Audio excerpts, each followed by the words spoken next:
All right, excellent afternoon to all those who are watching us across states in Nigeria, whether individual or collective success.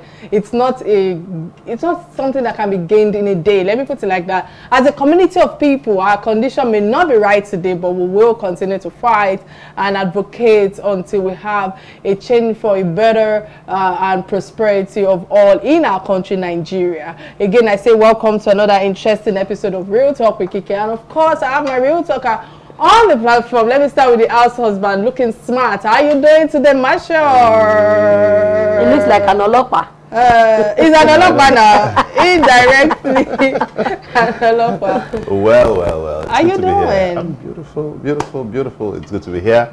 It's a day when we've woken up again to another worry about which way Nigeria. You know, every time you read something up on the social media, you hear things that are so mind-boggling, things that, you know, point you to no direction as regards to where the country is going to. But we just can't give up. We can't throw in the towel. We can't jump off the Third Mainland Bridge. We just have to keep hope alive. My name is Marshall Anthony Onoye, just in case you're wondering. This is the RTWK show, the way I like to call it. Welcome. Okay, I'd like to pick you from where you said which way Nigeria. It makes me remember Evangelist Sonny Okoso. I think that was from him. Which way Nigeria? And Sonny Okoso sang about it. Obe Fabiyi, King Sonny Ade, and several other notable Nigerian musicians. Which way Nigeria is a constant reminder of putting heads together to make it very successful. The 2023 elections are coming in. What are you doing to make sure that Nigeria moves forward? My name is Damlola Banire. Welcome on the show, Real Talk with Kike. It's going to be fun today again. Please stay with us. All right, I don't know whether I should say which way Nigeria, guys. Apologies, guys. On this day in history segment, exactly in 2014, a suicide bomber blew himself up alongside 7 others. And of course, while 20 sustained life-threatening injuries, I think it's important for us to get more on this industry segment. Stay with us. We'll be right back.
All right, many thanks for staying with us. Of course, you know, this day in history segment, it's unfortunate that, you know, that unfortunate incident occurred. You know, Dami, let me come to you quickly. What's your take on this? Well, I think that we can only learn from history if we are really willing to learn. Nigeria has become a country where, like Marshall started, we don't even really know what news are we hearing next. It's been a while that we heard good stories about our country, especially within the space of Nigeria. Maybe internationally, yes, a lot of Nigerians are making us proud. We can't underestimate the fact, and amidst other people that are involved in shady business. But back home, bombings, killings, kidnapping, terrorism has skyrocketed in the last 2, 3, 5 years. And I really pray that going forward, the only thing is that Nigeria needs to get it right if we must sleep with our 2 eyes closed. Marshall. Well, if we have 1 eye closed, as it were now, we should even be grateful. We can't close the eyes anymore. If we just have one, I'm telling you, you just have both eyes open. Well, speaking specifically on this day in history or today in history, yeah, suicide bombing is not something we see so much of again. But, like you have rightly asserted, we've seen a hike in the crime rates generally across the length and breadth of Nigeria.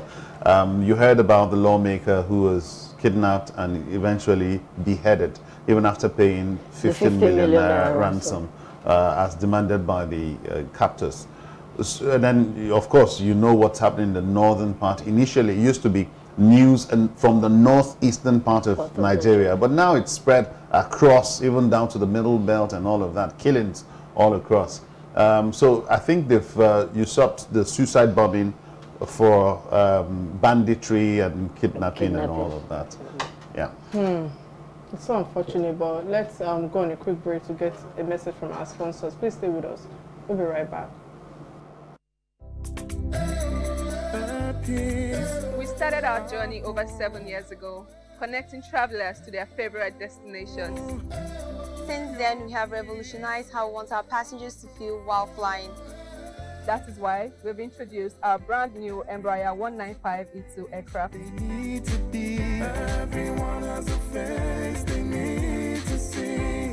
We are on a mission to add new destinations to our ever-increasing fleet. Our Boeing 777 will take you on an international journey. Mumbai, Guangzhou, London, Johannesburg. And now, Airpeace is adding a new destination. On the 1st of March, Airpeace will begin a new adventure to a brand new destination. Join us as we celebrate our first flight to Dubai International Airport. Airpeace flies you from all our domestic routes to Dubai from Lagos at no additional cost.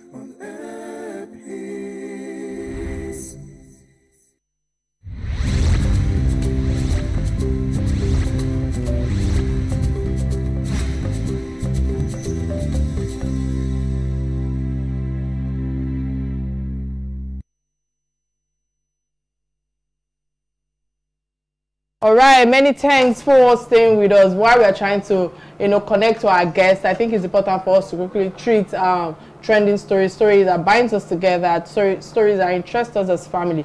Let's take the first trending story, which is the gunmen that beheaded the physical challenge ex-Anambra lawmaker. I know this was a story that Damilola shared in our WhatsApp group. Quickly, what's your take on this, Dami? I just think that sometimes I get to reason if truly there are Nigerians behind all of these happenings, because I never grew up knowing Nigerians to be extremely wicked, vile, and this cold. I mean, sometimes, like they say, oh, there are foreigners amongst us. We have Chadians, Nigerians, and they claim you have collected 15 million naira already from the family. It has been paid. Because if we look at, like I was sharing with you this morning, that we, even from getting to know that the police environment will say, oh, if it was kidnapping, if it was robbery, they'll come cut away with things. If it was assassination, they're just taking the life, they're not picking anything. But now it's like you kidnapped a person, they've paid money, then you still went ahead to behead. So there's more to it than meets the eye. And all of this just borders on the fact that Nigeria is fast losing the structure upon which we stand, and any country built on a pack of cards, I mean, it will collapse. So there's nothing that is happening to our security structure at the moment. Of course, after this now, another one will still happen. It's not as if you are expecting it, but it has been one too many, incessantly, needless, no need. So they're just waiting for this one to get cold. And Nigeria is not even a country where you bring out exhumed cold cases and say, oh, the perpetrators have been found maybe with a strand of hair or something. You know the way investigation goes on abroad. Yes, it could be costly, but they will get to the root of the matter. But here, it's like nobody even wants to spend the money for the investigation. Oh, next, another one. How long? Who's next? Sure. I mean, it's deep. Very deep. You know, my friend David Dike from upstairs said, look, Nigeria is just going this way, you know, falling apart bit by bit. And I do not even think it's bit by bit anymore. I see it crumbling so very fast that I fear, like you expressed this morning, that I fear that February 2023 might not even come. I fear that much. And another fear that I have, that even if it does come, the aftermath, the result from that election could lead to something else. You know, so given the revolution that we're already seeing coming from the youth stable, from the stable of the youth, and how they're clamoring for this great change, I fear what might become of the nation if this change that they clamor for isn't given to them. Usually, to speak specifically on the case, on the trending case, the guy who was beheaded, usually in such a case, when it comes to investigation, when they behead and then, or when they do something contrary to what they requested, like in this case where ransom was paid and they went ahead and beheaded the guy and dropped it at the junction, usually it is to pass a message. So like you said, Nigerians, are we becoming that vile? Because there isn't really any message. So far, we've not heard that it was IPOB. They were in a, they were expressing their grievances for the man's participation in this, or the state participation in that, or a proliferation of this or that. Just beheading the man and then dropping it at the junction, it's a very cruel act. Cruel one. Say, we have a big problem in our hands. Huge. Because I just feel that what Nigeria is heading to right now, I don't think we understand the magnitude of crime. And I feel crimes are going at a rate where people are beginning to kill in a very cruel and illegal, unacceptable ways that have become a norm. You know, it has become a culture. We are asking who is next, just like you emphasize. And I feel this is a serious problem at our hands. I also feel that, you know, watching, reading that and watching all the videos that has transpired in the past when it comes to this kind of news, which is not very frequent, I just feel that I don't think that federal government is actually ready to even jump at it and do anything, because we've seen how Boko Haram, banditry and the likes and all of that, they keep coming out to give us statement but no action. And at the same time, I just feel that, you know, we still discussed the killing of Dora Akirili's husband, you know, on this show recently, and we're asking how many people will be killed after him, how many people have been killed, you know, with the fact that, you know, there's no gain of sanity again in our country. It has become a culture. We don't know who is next. We don't know who is going to be killed, and we can only pray that every day when we leave our house, may we return in peace. You know, we can only pray that God continue to protect us wherever we are. But quickly, the second trending story that caught our attention is, of course, that of Senator Chris Ngige, that's the Minister Minister of Labor and Employment, saying that ASU strike will end soon. I'm wondering, end soon really. Masha, let me come to you. Let me come to you for what's your take on this? Again, I quote David Dike. He was with us earlier this morning, and he said, quote me. So he said I should quote him. He said, next month we will still be here and talking about how these children are still at home, that the strike, the calling of the strike is going nowhere. I am wondering why it is taking the Nigerian government, which Kike thinks exists, so long to do the needful, to call this minister to order. You know, we had some time ago had an interview with him, and even without even asking him the question, because we're trying to tread softly, without even asking him the question, he felt the need to even bring it up, because he knew that that was in the space. We're talking about his presidential ambition, so we thought it wise, out of courtesy and all of that, to, you know, stay clear and then focus on the matter at hand. But he knew that his presidential aspiration or ambition was going nowhere with that. I mean, where would it go to? You know, what are we getting to? Where are we driving at with this thing? One person, just one of these presidential aspirants can settle offset ASU. You know, talking about that, you know, I just feel that the question is how soon the students, you know, will remain out of school, because as far as I'm concerned, they've been uneducated for over 4 months. Yeah. And this is, as far as I'm concerned, again, a disgrace to our educational sector, because they don't know what's next. What does this imply? You know, and I feel that this, what's it called, the tertiary institution in Nigeria go on strike on a dailies, and we've seen how this one has been extended over 3 months, and it's no longer news, because I feel that, you know, we're seeing is dealing with all the fractions and how our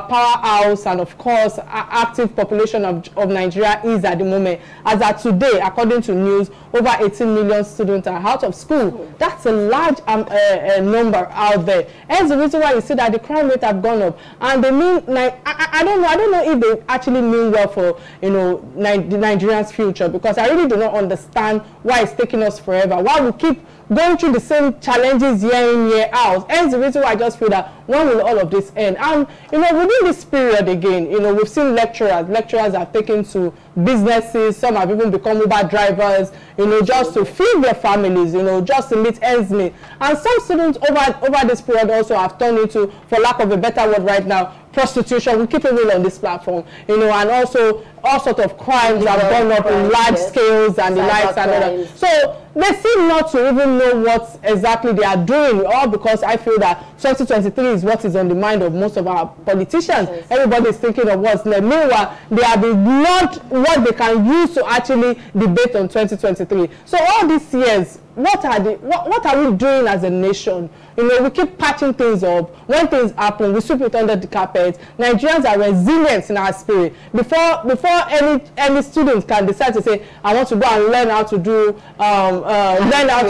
any craft and all of that, of course your parents would have talked you into it. Nobody is actually willing to say that they want to come out. And the federal government themselves, I just feel that, you know, they try to even cajole people, you know, to say, oh, ASU will meet their demands. ASU will come back again and say, oh, in a few months' time, they've not met our demands. We keep going back and forth. So how long, I ask in pain, do we want to continue this cycle where as our children, instead of them spending 4 years in school, they end up spending 8 years in school? You know, it doesn't make sense and it's not fun. And the reason why you see that even the average parents on the streets of Nigeria today want to send their children abroad. They want to work hard to make sure that they send their children to any school. It's not necessarily that it's not to be an Ivy League school abroad. Do you understand? Any school where you know that when your child goes to school, 8 years, I mean, what's it called? 4 years or 3 years is what it is, that they'll be out and they can pursue their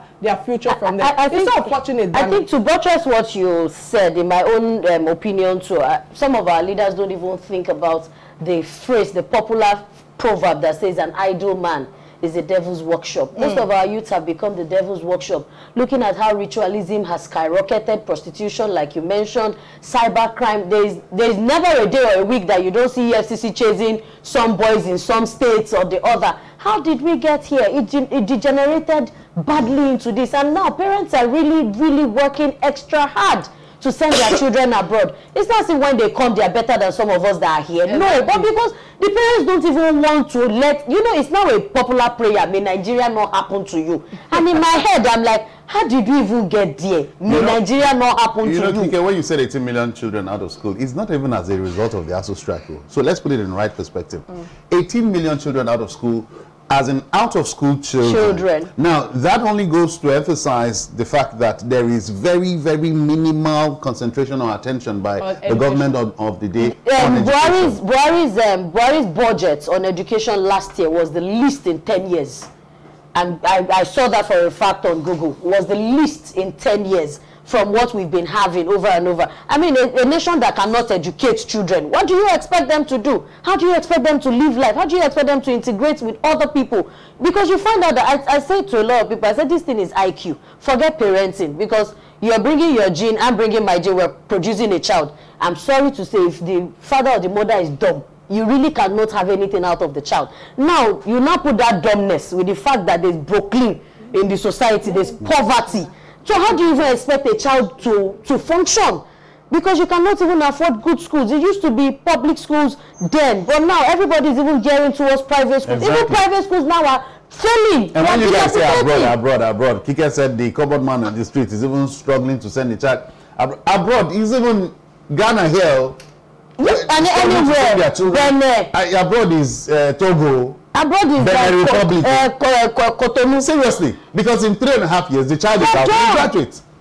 They've forgotten, but you keep paying ASO. Is it that ASO happens to them? Some of these children get pregnant at the long run. People who have business with no business with motherhood. A school in the East practically wrote to the students in a memo when they were embarking on this strike and told the children that they were going on strike. Those of you who want to go get pregnant, feel free to go get pregnant and go get married if you want. We are going on a strike indefinitely.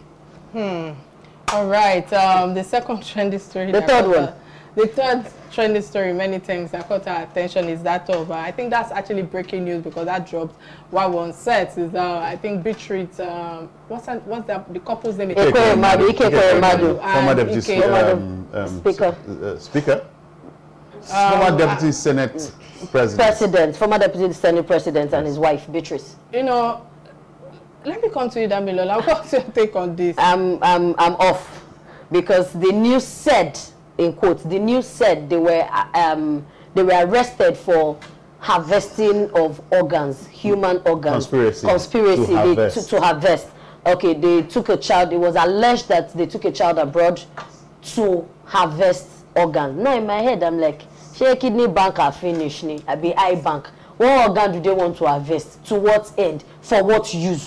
Because I believe that if it was, of course, when you have kidney issues and all of that, you find a donor, you pay the donor. I know that there's an eye bank somewhere. There are eye banks. So if you want organ, why Jana Kadio, a small child that need the organ for himself? All right. I really don't still know what to make out of that news, sir. I don't know yet. Many thanks for that. I think quickly for me, I just want to believe that this is unverified.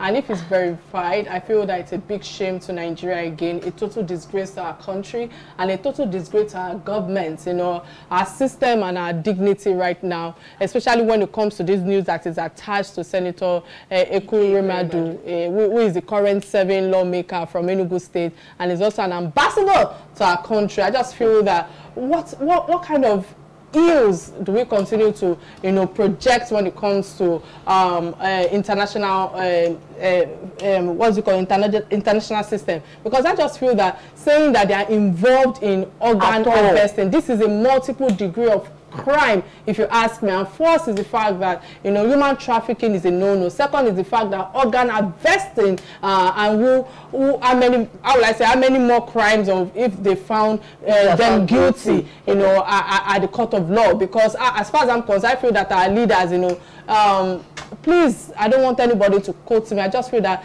they kill us most of the time. You know, not until you actually put a knife to somebody's neck before you realize that you are being killed. They kill our image in terms of also our soil, you know, our dignity every day. You know, and the reason why sometimes we go to the embassy and we are being turned down because of are they really sure that what we are presenting to them is real? Yeah. And I feel that this reasons ends the reason why most countries like China, Europe, and US will not, you know, pardon our debt. Because I just feel that they know that Nigeria is rich from their lifestyle, so to speak. And our leaders have portrayed that over the years till date when it comes to foreign land, when they travel in terms of extravagant lifestyle and all of that. Now, one of the most hilarious, will I say, how will I put it now, you know, crime against WHO or UNESCO, you know, I just feel that, you know, it's about convention, you know, that is human trafficking and organ harvesting. And it's a shame that in a country of over 220 million people, so to speak, Nigerians we are in this mess, you know. We damaged our image in the diaspora world, and I feel that only God knows how long this has been, because before they have been caught by the police, so to speak, do you know, I stand to be corrected, do you know what they have been doing before now? Maybe they've been doing it for a while. You know, those couples were caught. You know, it's just unfortunate. Guys, we'll go on a quick break and try to connect to our guests. Please stay with us. We'll be right back.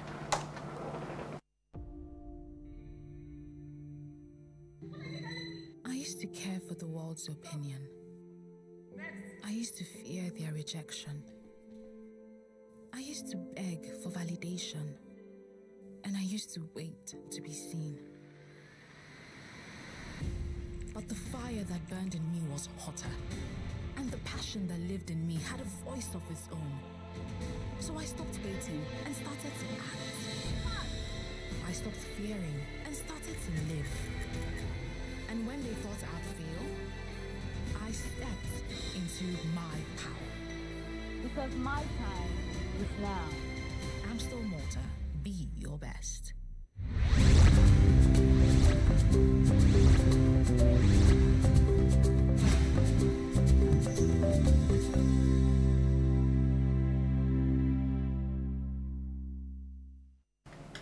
All right, guys, many thanks for all your submission on trending stories. Now we are connected to our guest, and it's no news that Nigerians in another episode of hardship when it comes to fuel scarcity and, of course, price hike is which is not available at the moment in terms of petroleum product. And the popular petroleum motor spirit known as petrol is already selling at 300 naira per liter, while diesel is also stretching beyond 800 naira per liter. And I'm asking ourselves, these indications, you know, says a lot when it comes to our challenges confronting the supply chain of PMS, and of course, I just feel that they've declined for so long as the price of crude oil in global markets that have stayed above $100, will I say $100 and all of that. I just feel that sources at the Nigerian National Petroleum Company, NNPC, you know, intel that the global supply system, which has led to the rise of crude oil beyond $120 per barrel, is one of the reasons supply today will be a challenge for the future, because I just feel that the resultant, you know, effect is what Nigerians are expecting, or are experiencing rather, right now in terms of the community being stranded, you know, in terms of high cost of commodities, high production, and of course operation cost, inflation in the economy, and national wide hardship. You know, guys, again, we have our guests connected to us. Many thanks for being on the show today. We have the real talk issues on this topic at hand, and of course we also have again Mr. Chinedu, I forgot now. Mr. Chinedu Okoronko, who happens to be the president of the IPMAN of this organization. Again, many thanks for joining us on the show today. I know that you had to leave your meeting. How are you doing today, sir? Let's start from there. Are you there? Can you hear us, sir? All right, I think we are having audio challenges. Are you there now?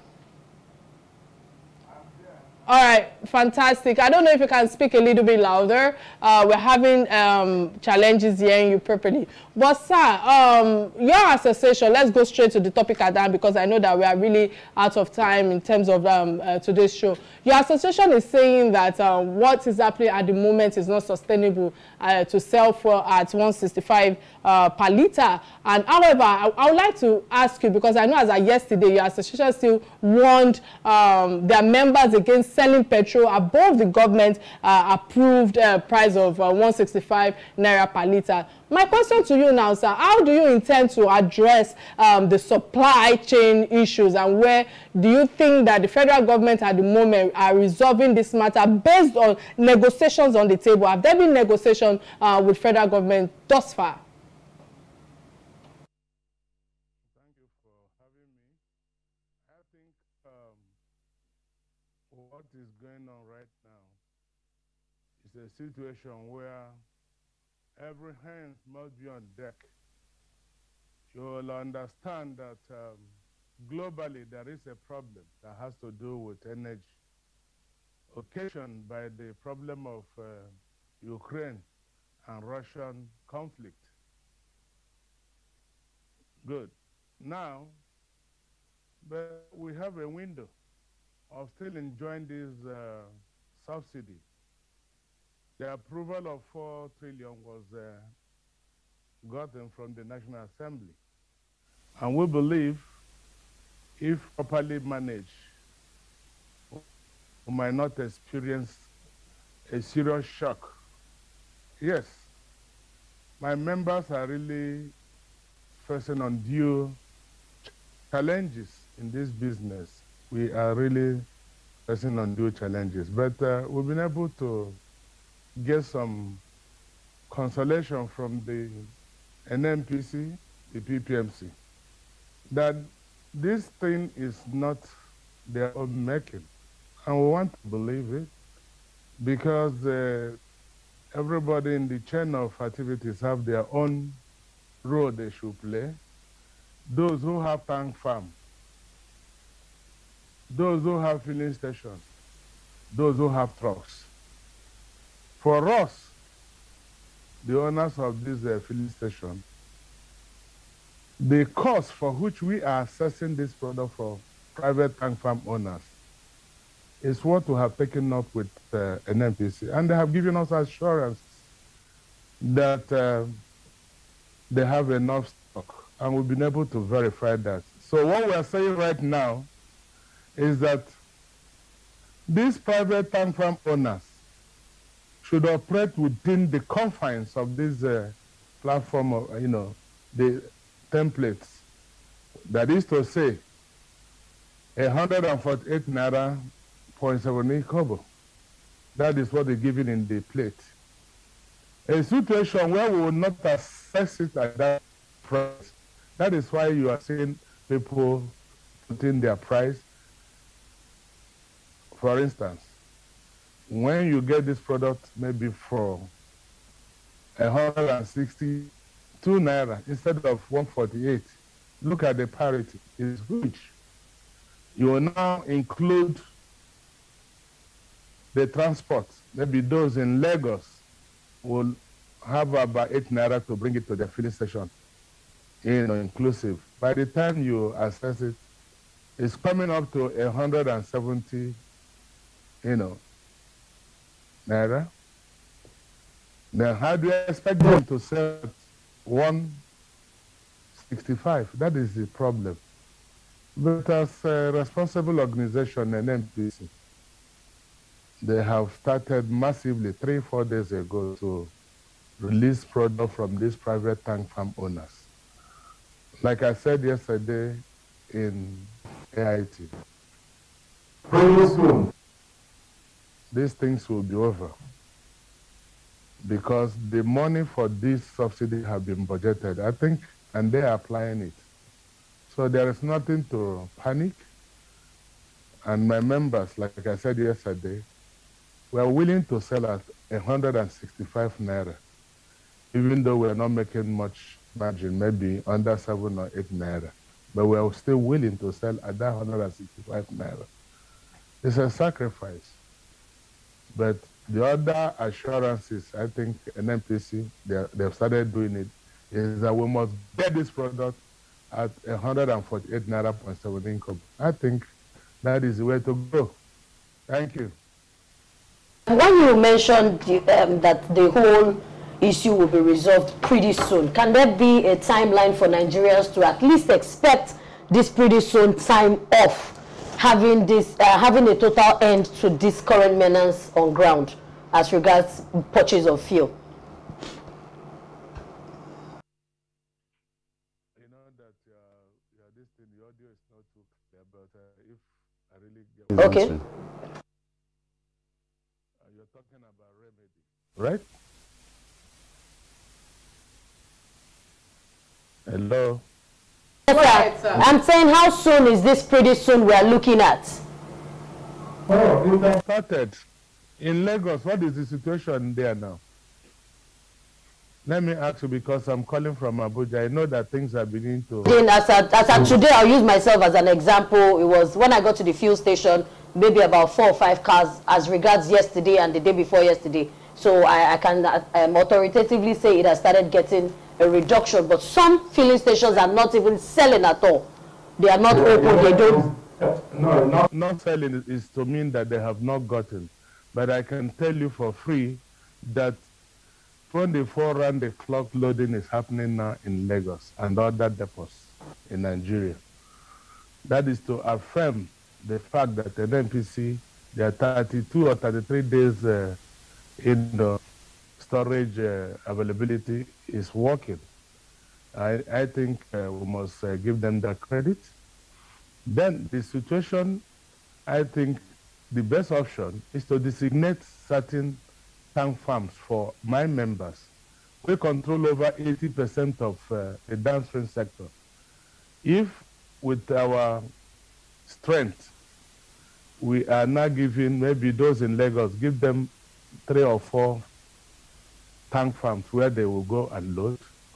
Those in Northwest, that is to say, of Kanu, Abuja area, you also designate another area for them to load, either in Ogara or Warri. Those in Eastern Zone, Port Harcourt, those in Northeast can go to Calabar. One thing you have also achieved is you've reduced the pressure. You know, this vehicular movement in Lagos. I think Warri too, that is Midwestern Zone, can also load in Warri. By so doing, this problem will be solved. But the permanent solution is that we must have refinery. We must refine this crude here.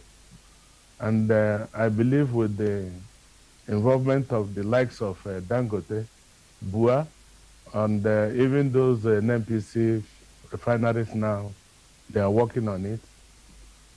Believing pretty soon, within this year, all of them will be up and running. I think it will also go a long way in reducing importation. It will even help us export this product overseas.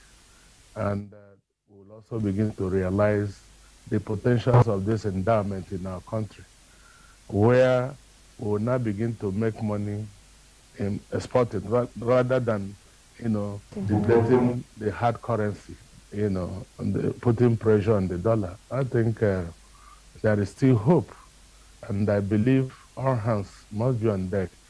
Let me tell you, this subsidy is for everybody that is using car in Nigeria, the masses. They are the ones. And you must know how these things are happening. Remember that the issue of energy is not only in Nigeria right now. If you've been watching your stories, America, they are, you know, they are not having it easy. UK, the whole thing is a global thing. And we know the problem. Russia and Ukraine war have also, you know, caused a lot of distortions in the whole process. But that is not to say that we must begin to fret. More so that the money for long have been given for procurement of this product. I believe Nigeria will not experience the harshness of that price hike in especially PMS. What we are now experiencing in AGO would have also been happening in PMS. But thank God the government maybe foresaw what was going to happen, hence the allowance of this 4 trillion. So that I know it's really hurting the economy, but there is nothing we can do for now, especially this time that the election is coming pretty soon. This is election period. Anything that is not properly done now, politicians will now use it as a, you know, a campaigning strategy, which I think it won't be good enough for this country. All right, sir. You know. We understand how the Ukrainian war might be, Russia-Ukraine war might be affecting the global price of fuel and the global price of crude, and we do know its effects or consequences for oil exporting nations. But we need to, there seems to be a lot of need to put clarity to information coming out from the stable of IPMAN and oil marketers. Now, I'd specifically like to ask, is there an increase in the price of lifting products from ex-depot? Because private distributors are saying that the reason for the hike in pump price is because of the hike in lifting products from the depots. So, for clarity's sake, can you tell us, is there actually a change in price from the depot? Yeah, when I started, I told you that this product were meant to be, gotten maybe 148 naira point 17 kobo from anywhere, because this product belongs to an NNPC. The private depot, their own idea of keeping this product, they collect throughput. So everybody, because this is a regime that is subsidized, that is, government is bearing a lot of this. So it will be very, very wrong for them to sell above 148 naira. If my members assess this product at 148 naira, we can't put anything more than 165. That is the template. There is a situation where they are now selling maybe at 162 naira. Then we'll now put transportation. Landing cost to our various stations, maybe within Lagos, I'm not talking outside Lagos, will aggregate up to 117 naira. That is why my members in Lagos said no. And we are not against them. But since 3 days, NNPC have gone to those private depots to say, no, look, you cannot go this way. And they have even told us, and we have also formed a committee to go around to look at all these private depots that are not doing what, and we'll report them to the government. The same also goes to us. By the time we begin to get this product at 148 naira, you, the public that are using this thing, cannot buy it more than 165 naira. It's a regime that is subsidized. The whole subsidy is for everybody to feel, relieved, of the high price globally. I think that is the whole idea. Thank you.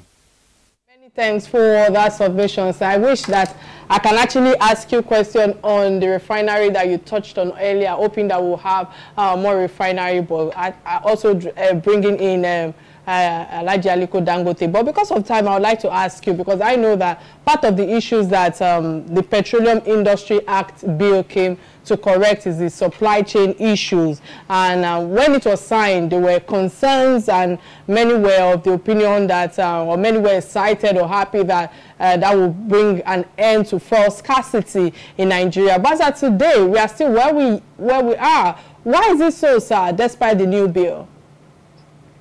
Yeah, let me tell you, when I started, I told you the only option, the only panacea for this scarcity is refining this product locally. Now, I said about Dangote, I said about Bua, Walter Smith, all these modular refineries, Ezekiel, Niger Delta Refinery in River State, they're all working right now, but that of Dangote is not on, that of Bua is not on. And the NNPC is also going a serious turnaround in Port Harcourt when I visited 3 weeks ago. So for me, if all these things that I have just said now will begin to work, we will not be able to use all of it in this country. It will be exported. Mind you, they could also get the crude price at international price. But look at the price of freighting this product, the crude, outside and bringing it. It will be incidented. But when you have your refine here, you would have eliminated that cost of freight, which will also unleash wealth, bring about employment, turn around the economy. That is what we're saying. And we're seeing the horizon is beginning to, be bright. With you see things on ground. I know you're in Lagos, you would have gone to Dangote. You can also go to Port Harcourt Refinery and see what I've also visited, and some of these other modular refineries. I tell you, there is hope. There is hope. Thank you.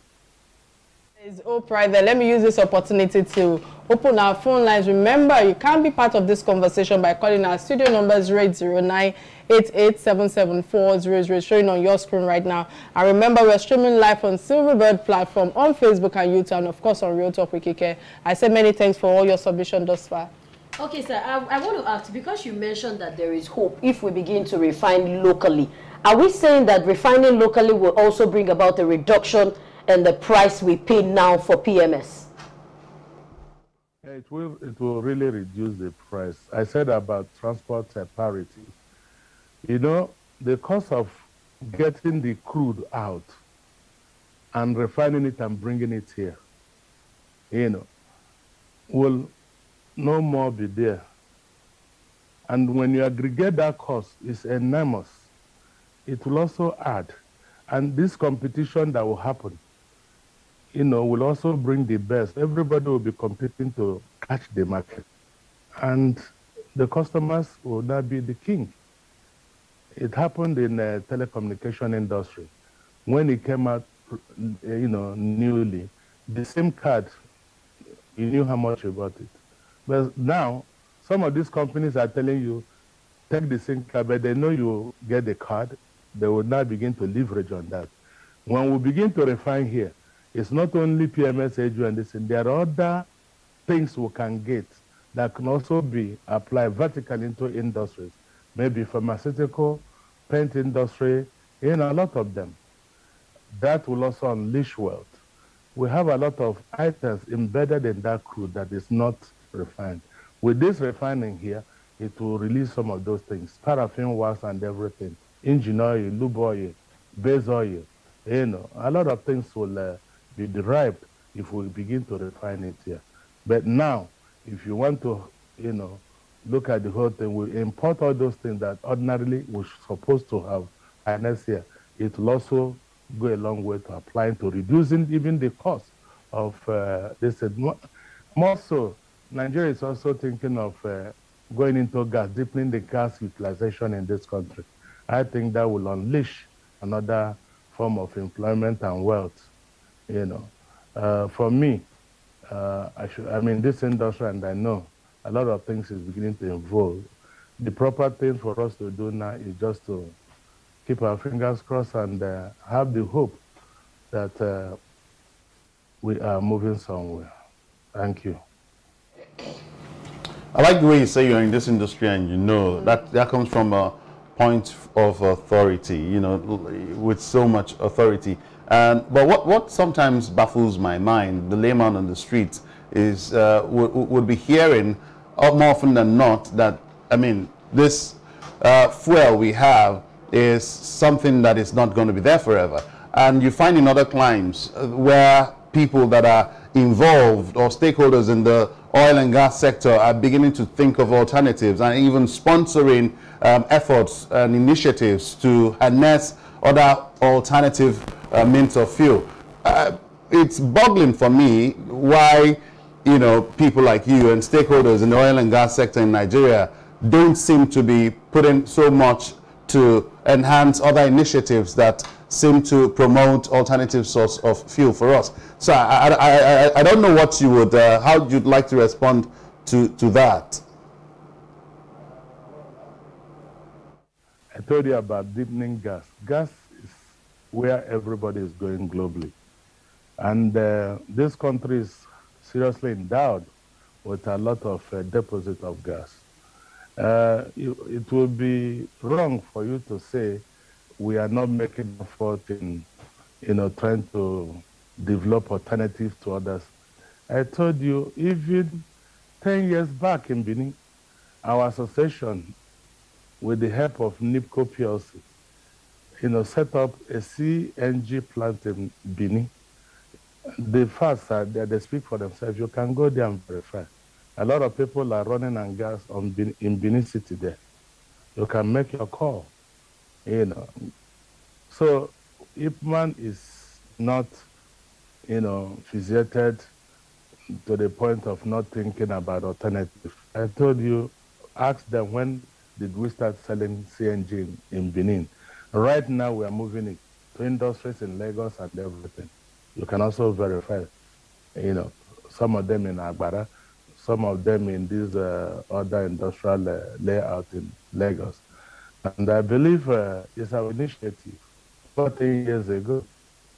Now people have seen the whole essence of gas, the need for everybody to use gas. One is environmentally friendly, is cheap, and by the time we are planning something, by the time we unleash this thing everywhere, because we have a huge platform, IPMAN is everywhere in Nigeria. Even in the remotest area, you can see our members. So we have gotten the platform. And we're also talking with government on how to access this fund. Know that this energy fund domiciled in CBN, over 250 billion naira. And we're talking with our consultants, on how to get this and see how we can deploy all these things. That will be a game changer. It will reduce some of these hiccups in the system, All right, many thanks for your submission. Talking about game changer and hoping for a change, one of your staff in your organization was on my radio program yesterday. That's Umar Babakano was on the show yesterday on my radio live talk show. And I would like to ask you the same question I asked him, because you are talking about better ease of doing business in your industry. The rate of which price increase between February 21 and February 22 has increased at about, I think, 15.7 per liters, per percent rather, and it's higher than the 15.6% recorded in January. And the National Bureau of Statistics announced on Tuesday, to be precise, that there have been a change. But right now, the inflation is higher, and Nigerians are suffering that hardship. Sir, I must ask you, what is the way out, and how soon will Nigeria feel some relief in this part of petroleum industry?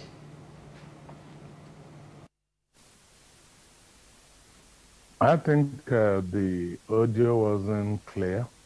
Maybe you do a little recap so that I can get to it properly. I said earlier that I had one of your staff on my radio program yesterday. That's Umar Babakano, was on the radio show. That's the Secretary General in IPMAN organization. And I asked him a question which I want to bring back to the fore. And it is talking about the rate of price increase between February 2021 to February 2022 as at 15.7% higher than 15.6% recorded in January 2022. And I'm asking in pain because I know that the National Bureau of Statistics announced this on Tuesday based on the statistics or the numbers that I've just put on the table. The question to you, sir, right now is that the inflation right now in Nigeria is high, and Nigerians are suffering the hardship of all that is happening, not just in the petroleum industry, but on all sectors, because petroleum actually affects all sectors in Nigeria. So my question to you right now, sir, what is the way out? And how soon will Nigeria feel some relief with all that is happening across the globe that is being affected by petroleum too? Okay, thank you. The way out is peace. Peace, peace, peace. Remember that a lot of people do not go to their farm again. And the agricultural sector is huge. The agricultural sector would have been able to remove us from this quagmire we've seen ourselves right now. Taking only one line of agricultural, maybe say cashew, maybe say gari, cassava. Cassava alone, I have about 18 different chains where you can, from ethanol, the starch, and a lot of things. If we develop our agricultural something, I tell you. But how do we get there? In a serious situation of unrest and this thing. That is where everybody, security shouldn't only be for government alone. Security is for everybody. Share intelligence. Alert government where you see things that are not properly done, because nobody knows the next victim. I believe by the time we get it right security-wise, Nigeria, we're a country that doesn't disturb. The moment we have our basic need met, you know. But if we don't get that security something properly, it will also get to every facet of our, you know, outlook. But I know. Thanks for that. Is coming. Yeah. Okay. I know election is coming, and that is what is actually, I feel that is distracting most of our leaders right now, especially when it comes to us to strike while students are still at home. But I know that's another story for another day. I must say many thanks for creating time to be in our Abuja studio. It's been an interesting time with you. We hope that all your submission will bring some level of peace, like you emphasized in your last submission to my question. With that, we've come to the end of another interesting episode.